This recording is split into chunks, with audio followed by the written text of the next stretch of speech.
നമസ്കാരം. ഞാൻ അമ്മു ഓസേപ്പച്ചൻ, സദർ അക്കാദമി ഫോർ നാട്യ ആൻഡ് ആഗിയുടെ ആർട്ടിസ്റ്റിക് ഡയറക്ടർ. കഴിഞ്ഞ ദിവസം നൃത്തത്തിലുള്ള ഭാവി നിങ്ങൾ മാതാപിതാക്കന്മാർ തന്നെയല്ലേ കുട്ടികളെ നശിപ്പിക്കുന്നേ എന്നൊരു വീഡിയോ നമ്മൾ അപ്ലോഡ് ചെയ്തിട്ടുണ്ടായിരുന്നു. ഞാൻ പറയുന്ന ടോപ്പിക്കുകൾ, ഞാൻ ഒരു നർത്തകിയാണ്, അതുകൊണ്ട് തന്നെ എപ്പോഴും എടുത്തെടുത്ത് നൃത്തത്തിന്റെ കാര്യം, നൃത്ത അധ്യാപനം, നൃത്തം എന്ന് സ്പെഷ്യലായിട്ട് എടുത്ത് പറയേണ്ട ആവശ്യം വരില്ല. ഈ ദിവസത്തിനുള്ളിൽ നിങ്ങൾക്ക് മനസ്സിലായിട്ടുണ്ടാവും ഞാനൊരു നർത്തകിയാണ്. ഞാൻ പറയുന്ന എല്ലാം തന്നെ നൃത്തത്തെ സംബന്ധിച്ചുള്ള കാര്യമാണ്. നൃത്തത്തിലുള്ള ഭാവി നശിപ്പിക്കുന്നു. അതിനി വീണ്ടും വീണ്ടും ക്ലാരിഫൈ ചെയ്ത് എന്നെ കേട്ടുകൊണ്ടിരിക്കുന്ന നിങ്ങളെ മണ്ടന്മാരാക്കാൻ ഞാൻ ആഗ്രഹിക്കുന്നില്ല. കാര്യം അത് ഒരു കോമൺ സെൻസ് ഉള്ളവർക്ക് മനസ്സിലാകുന്നതാണ് ഞാൻ എന്താണ് സംസാരിക്കുന്നത് എന്നുള്ളത്. എങ്കിൽ കൂടിയും ആ ഒരു വീഡിയോ അപ്ലോഡ് ചെയ്തതിന്റെ താഴെ കമന്റ് ബോക്സിൽ നിങ്ങൾ ചെക്ക് ചെയ്ത് അറിയാൻ പറ്റും. അതിന്റെ താഴെ വന്നൊരു കമന്റ്, സ്പോർട്സിൽ ഇൻട്രസ്റ്റ് ഉള്ള കുട്ടിക്ക് നൃത്തം നിർത്തിയത് കൊണ്ട് എന്ത് സംഭവിക്കാനാ എന്ന് തുടങ്ങിയുള്ള ഒരു കമന്റ് വന്നു. ആ കമന്റ് വായിക്കുമ്പോൾ എനിക്ക് മനസ്സിലായത്, ഞാൻ പറഞ്ഞതനുസരിച്ച് എല്ലാവരെയും കമ്പൽ ചെയ്ത് ശാസ്ത്രീയ നൃത്തം പഠിപ്പിക്കണം എന്ന രീതിയിലാണ് മനസ്സിലായിട്ടുള്ളത് എന്നാണ് എനിക്ക് ആ കമന്റ് കൊണ്ട് മനസ്സിലായത്. ഇനി അങ്ങനെ തന്നെയാണ് ഞാൻ പറഞ്ഞത് എന്നിരിക്കട്ടെ, ഞാൻ പറഞ്ഞത് നല്ലൊരു കാര്യമല്ലേ? നിങ്ങൾ നിങ്ങളുടെ കുട്ടീനെ കമ്പൽ ചെയ്ത് ഇന്ത്യൻ ക്ലാസിക്കൽ ആർട്ട് ഫോം, അതായത് ക്ഷേത്രകലയായ ശാസ്ത്രീയ നൃത്തം പഠിപ്പിക്കൂ എന്ന് പറയുന്നത് കുട്ടികൾക്ക് കഞ്ചാവ് എടുത്ത് കൊടുക്കൂ എന്ന് അപമാനകരമായിട്ടുള്ള ഒരു സ്റ്റേറ്റ്മെന്റ് അല്ലല്ലോ ഞാൻ പറഞ്ഞത്. ഒരു നല്ലൊരു കാര്യമല്ലേ പറഞ്ഞത്? എത്രയോ വർഷം പാരമ്പര്യമുള്ള ഒരു ക്ഷേത്രകല പഠിപ്പിക്കാനാണ് പറഞ്ഞത്. അത് ഇത്രയേറെ കമന്റുകൾ വന്ന് അതിനെ ഒത്തിരിയേറെ ക്ലാരിഫൈ ചെയ്യുന്നത് എനിക്ക് തോന്നുന്നു ഈ പറയുന്ന ആൾക്ക് നൃത്തം എന്ന് പറയുന്ന അടിസ്ഥാന സത്യം എന്താന്ന് മനസ്സിലായിട്ടില്ല. അതുകൊണ്ടാണ് എന്നോട് വീണ്ടും ആ ക്ലാരിറ്റി ചോദിച്ചത് എന്നാണ് ഞാൻ മനസ്സിലാക്കുന്നത്. അത് നിങ്ങളിൽ, എന്നെ കേട്ടുകൊണ്ടിരിക്കുന്ന നിങ്ങളിലെ ഒരു പ്രതിനിധിയായി കണ്ട് ഞാൻ അതിന്റെ ഒരു ഉത്തരം ക്ലിയർ ആക്കി പറയുവാണ്. ശാസ്ത്രീയ നൃത്തം പഠിച്ചതുകൊണ്ട് നമുക്ക് നല്ല ശ്രദ്ധ ഉണ്ടാവും, ഫിസിക്കലി മെന്റലി കുറെ ചേഞ്ചസ് സംഭവിക്കും. ഇതൊക്കെ അതിന്റെ ബെനിഫിറ്റ്സ് ആയിട്ട് നമ്മൾ ഈ ദിവസങ്ങളിലൊക്കെ ചർച്ച ചെയ്തു.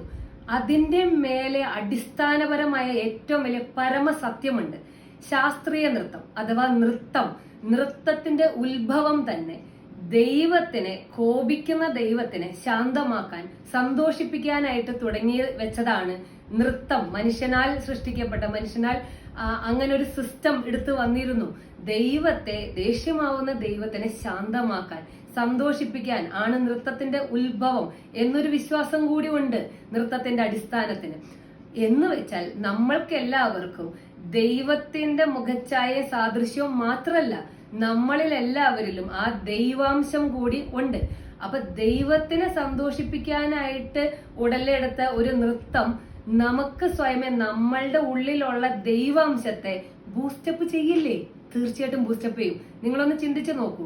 ശാസ്ത്രീയ നൃത്തത്തിന്റെ പല സോങ്സും പല പാട്ടുകളും ദൈവത്തെ പ്രകീർത്തിച്ച് കീർത്തനങ്ങളാണ്, ദൈവത്തെ കുറിച്ചിട്ടാണ്. അത് നമ്മൾ പോലും അറിയാത്ത അതൊരു പ്രേയർ ആയിട്ട് മാറുവാണ്. എന്ന് വെച്ചാൽ നമ്മളുടെ സമൂഹത്തിന് ദൈവാംശം നിലനിൽക്കട്ടെ, നമ്മളുടെ കുട്ടികളിൽ ദൈവത്വം നിലനിൽക്കട്ടെ എന്നാണ് ഞാൻ ഉദ്ദേശിച്ചത്. അതുകൊണ്ട് തന്നെയാണ് കമ്പൽ ചെയ്ത് നിങ്ങൾ നിങ്ങളുടെ കുട്ടീനെ പഠിപ്പിക്കൂ, പ്രാർത്ഥിക്കൂ എന്ന് നമ്മൾ എല്ലാവരും നമ്മുടെ മക്കളോട് പറഞ്ഞ് പഠിപ്പിക്കില്ലേ? അല്ലാതെ പ്രാർത്ഥിക്കണ്ട, നമുക്ക് നിങ്ങൾ സ്പോർട്സ് ചെയ്യുവാണ് അതുകൊണ്ട് ഇനി മുതൽ നിങ്ങൾ പ്രാർത്ഥിക്കണ്ട, നിങ്ങളൊരു കീബോർഡ് വായിക്കുന്ന കുട്ടിയാണ് അതുകൊണ്ട് നിങ്ങൾ പ്രാർത്ഥിക്കണ്ട എന്നാരെങ്കിലും പറയൂ? സ്പോർട്സ് പഠിച്ചോട്ടെ, കീബോർഡ് പഠിച്ചോട്ടെ, മ്യൂസിക് പഠിച്ചോട്ടെ, ഇതെല്ലാം പഠിച്ചോട്ടെ, ഇതൊക്കെ നിർത്തി വെച്ചുകൊണ്ട് ശാസ്ത്രീയ നൃത്തം മാത്രം പഠിപ്പിക്കണം എന്ന് ഞാൻ പറഞ്ഞിട്ടില്ല. അതങ്ങനെ വളച്ചൊടിക്കരുത് ദൈവത്തെ ഓർത്ത്. ശാസ്ത്രീയ നൃത്തത്തിന്, ക്ഷേത്രകലകൾക്ക് ദൈവത്തിന്റെ അംശമുള്ളത് കൊണ്ട് നമ്മൾ പോലും അറിയാണ്ട് നമ്മളിൽ ദൈവീകത നിറഞ്ഞു നിൽക്കും. നമ്മളുടെ സമൂഹത്തിൽ ദൈവീകത ഉണ്ടാവും, അത് നിലനിൽക്കും. അതുകൊണ്ട് തന്നെയാണ് നിർബന്ധമായിട്ടും ശാസ്ത്രീയ നൃത്തം പഠിപ്പിക്കൂ എന്ന് പറഞ്ഞത്. ഞാൻ ആശ്വസിക്കുന്നു, ഞാൻ പ്രതീക്ഷിക്കുന്നു ഈ പറഞ്ഞ ആള് ഈ ഡാൻസിന്റെ ഏറ്റവും ബേസിക് ആയിട്ടുള്ള നൃത്തം ഇസിക്കൽ ടു ദൈവീകം എന്നുള്ള ഒരു അർത്ഥം മനസ്സിലാക്കാത്ത ആളാണ് ഇതിന് ക്ലാരിറ്റി ഞാൻ തരുന്നത്. അതിന്റെ പിന്നാലെ വീണ്ടും വീണ്ടും അടുത്ത ആൾക്കാർ അന്ധമായി അതിനെ ഫോളോ ചെയ്യാൻ തുടങ്ങിയാൽ ഈ ശാസ്ത്രീയ നൃത്തത്തിന്റെ ദൈവിക മഹത്വം മനസ്സിലാവില്ല. ഞാൻ പ്രതീക്ഷിക്കുന്നുണ്ട് ആ ആള് ഇന്നേ വരെ ഈ കമന്റ് ഇട്ട ആള് ഒരു നൃത്തം പഠിച്ച ഒരു കുട്ടി ആയിരിക്കരുതേ എന്ന് ഞാൻ പ്രാർത്ഥിക്കുന്നുണ്ട്.